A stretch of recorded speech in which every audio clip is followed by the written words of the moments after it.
దేవుని పరిశుద్ధ నామమునకు ఘనత మహిమ ప్రభావములు కలుగునుగాక. హల్లెలూయా.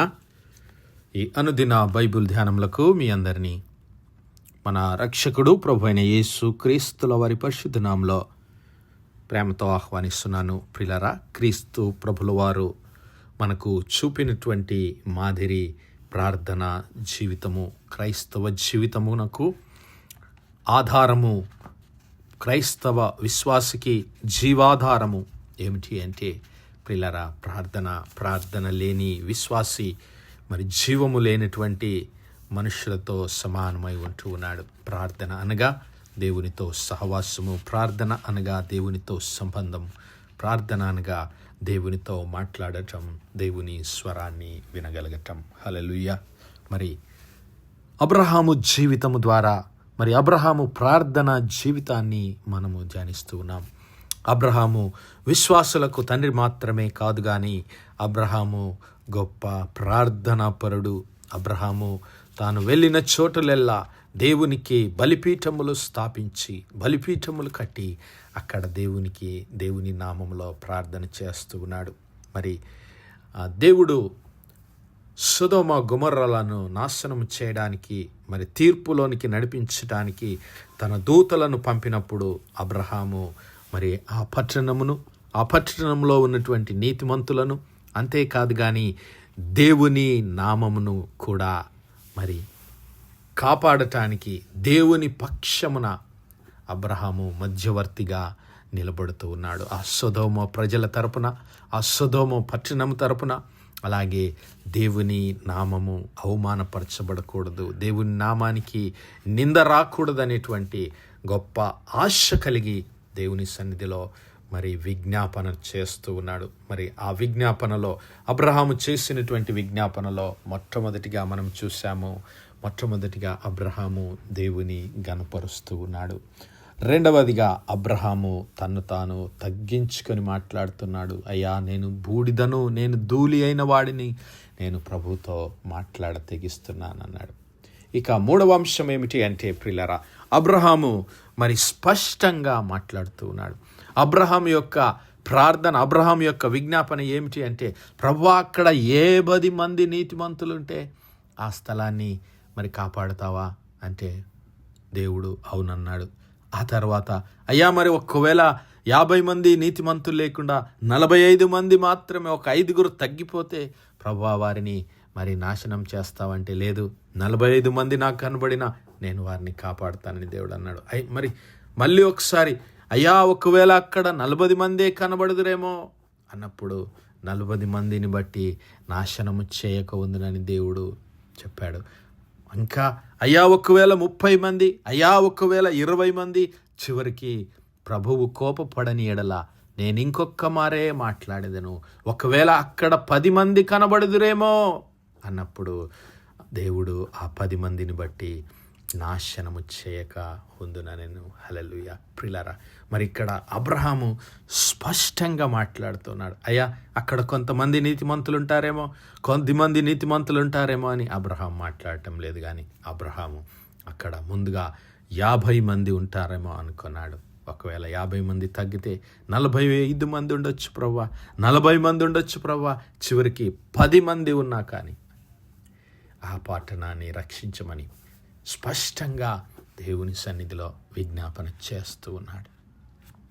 మరి మనం కూడా నేర్చుకోవలసింది ఏమిటి అంటే, దేవుని సన్నిధిలో మనము ప్రార్థన చేస్తూ ఉన్నప్పుడు మన విన్నపములు, మన ప్రార్థన అంశములు దేవుని దృష్టికి మరి మనము స్పష్టంగా తెలియజేయవలసినటువంటి వారమై ఉంటున్నాము. మరి ఆయనతో స్పష్టంగా మాట్లాడవలసినటువంటి వారమై ఉంటున్నాం. సొలొమోను జీవితాన్ని మనం గమనిస్తే, సొలొమోనుకు దేవుడు ప్రత్యక్షమైనప్పుడు సొలొమోను ఏమి కోరుకున్నాడంటే, అయ్యా, ఈ ప్రజలను పరిపాలించటానికి జ్ఞానము దయచేయమన్నాడు. అయ్యా, నాకు మంచి జ్ఞానము దయచేయమని ఆయన అనలేదు. కానీ ఎందుకు ఆ జ్ఞానము అవసరమో చెప్పాడు.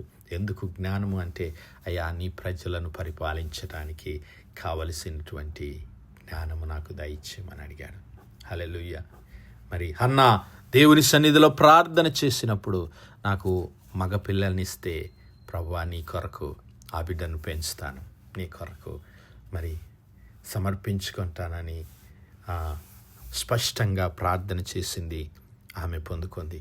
ఇక్కడ మార్కు సువార్త 10వ అధ్యాయంలో మరి గుడ్డి బర్తలోమయి విషయాన్ని మనం ఒకసారి చూద్దాం.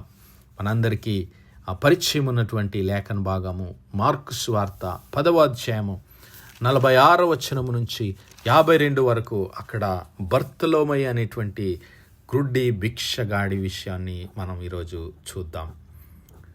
మార్కు సువార్త 10వ అధ్యాయము 46 నుంచి. వారు అనగా క్రీస్తు ప్రభులు వారు ఆయన శిష్యులు ఎరికో పట్టణమునకు వచ్చిరి. ఆయన తన శిష్యులతోనూ బహుజన సమూహముతోనూ ఎరికో నుండి బయలుదేరి వచ్చుచుండగా తీమయి కుమారుడగు బర్తిమయి అను గుడ్డి భిక్షగాడు త్రోవ పక్కన కూర్చుండెను. ఈయన నజరేయుడైన యేసు అని వాడు విని, దావీదు కుమారుడా యేసు నన్ను కరుణింపుమని కేకలు వేయ మొదలుపెట్టెను. When he heard that it was Jesus of Nazareth, he began to cry out and say, Jesus, the son of David, have mercy on me. ఓ దావీదు కుమారుడవైన ఓ యేసు ప్రభువా, ఓ క్రీస్తు ప్రభువా, నజరేయుడైన యేసు, అయ్యా కరుణించయ్యా, నీ కరుణ నాకు దయచేయి ప్రభువా, హ్యావ్ మర్సీ ఆన్ మీ అని గొప్ప కేకలు వేస్తున్నాడు. కేకలు వేస్తూ ఉన్నప్పుడు అక్కడ ఉన్నటువంటి వారందరూ ఊరకుండమని అనేకులు వానిని గద్దించిరి, గాని వాడు దావీదు కుమారుడా నన్ను కరుణింపుమని మరి ఎక్కువగా కేకలు వేసాను. And many charged him that he should hold his piece, but he cried the more a great deal, hallelujah, thou son of David, have mercy on me. దావీదు కుమారుడవైన మరి దావీదు కుమారుడా నన్ను కరుణించు, ఓ మెస్సయా అంటూ ఉన్నాడు. ఓ మెస్సయా, దావీదు కుమారుడు అనగా మరి ఇశ్రాయేలుకు రావలసినటువంటి మెస్సయా, ఇశ్రాయేలుకు దేవుడు వాగ్దానం చేసినటువంటి మెస్సయా అని పిలిచినప్పుడు యేసయ్య ఆగిపోయాడు. వారందరూ ఊరకుండమంటూ ఉన్నారు. శిష్యులు జనులందరూ ఆ బర్తలోమైని గుడ్డి భిక్షగాన్ని ఊరకుండమన్నప్పుడు వాడు మరెక్కువగా కేకలు వేస్తూ దావీదు కుమారుడా నన్ను కరుణింపుమని మరి ఎక్కువగా కేకలు వేశాను. అప్పుడు యేసు నిలిచి, హల్లెలూయా, ఆయన ఎన్నడూ మన ప్రార్థనను ఆలకించకుండా ఉండే దేవుడు కాదు. మన ప్రార్థన ఆయన చెవులకు, ఆయన హృదయానికి తప్పక చేరుతుంది. నీ హృదయాంతరంగంలో నుంచి వెలువడినటువంటి కేక, ఆ ప్రార్థన, ఆ మొర దేవుడు తప్పక ఆలకిస్తాడు. ఇదిగో యేసు నిలిచి వానిని పిలువుడని చెప్పగా వారా గ్రుడ్డి వానిని పిలిచి, ధైర్యము తెచ్చుకొనుము, ఆయన నిన్ను పిలుచుచున్నాడు, లెమ్మని వానితో చెప్పిరి. హల్లెలూయా. అంతటి వాడు బట్టను పారవేసి దిగ్గున లేచి యేసునందుకు వచ్చాను. యేసు, నేను నీకేమి చేయగోరుచున్నావు అని వానిని అడుగగా, హల్లెలూయా, ఆ గుడ్డివాడు, బోధకుడా నాకు దృష్టి కలుగజేయుమని ఆయనతో అనేను. హల్లెలూయా. ఇక్కడ గమనించాలి ప్రియులారా, ఆ గుడ్డి భిక్షగాడు మరి క్రీస్తు ప్రభుల వారి నుంచి ఏమి కోరుకుంటూ ఉన్నాడు? క్రీస్తు ప్రభుల వారు మరి ఆ గుడ్డి బర్తలోమైకి ధర్మము, దానము చేయాలని కోరుకున్నాడా? మరి ధనము కావాలని కోరుకుంటున్నాడా? లేదంటే దేవుడు ఆయనకు చూపును అనుగ్రహిస్తే, మరి దేవుడు ఆయన కన్నులను విప్పితే ఆయన వెళ్ళి కష్టపడి సంపాదించుకోవాలనుకుంటున్నాడా? మరి ఆ విషయాలు ఆ బర్తలోమై నుంచే వినాలని యేసయ్య ఆ బర్తలోమైని అడుగుతూ ఉన్నాడు. నేను నీకేమో చేయగోరుచున్నావు? హల్లెలూయా.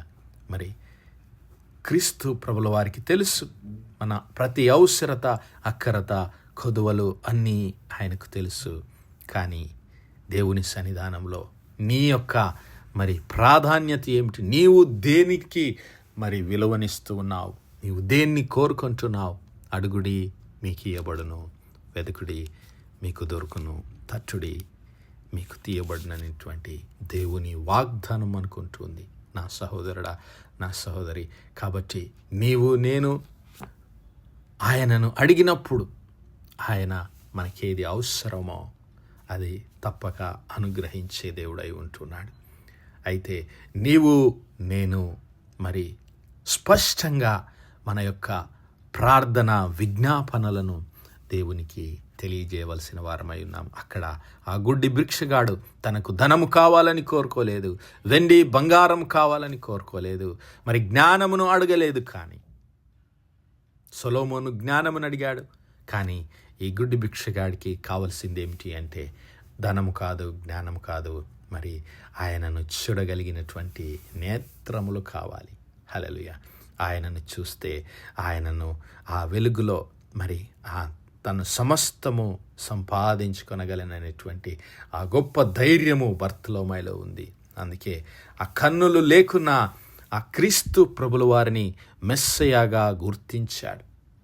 గుర్తించడమే కాదు, మరి తన ప్రార్థన ఆ మొర క్రీస్తు ప్రభుల వారు వినులాగున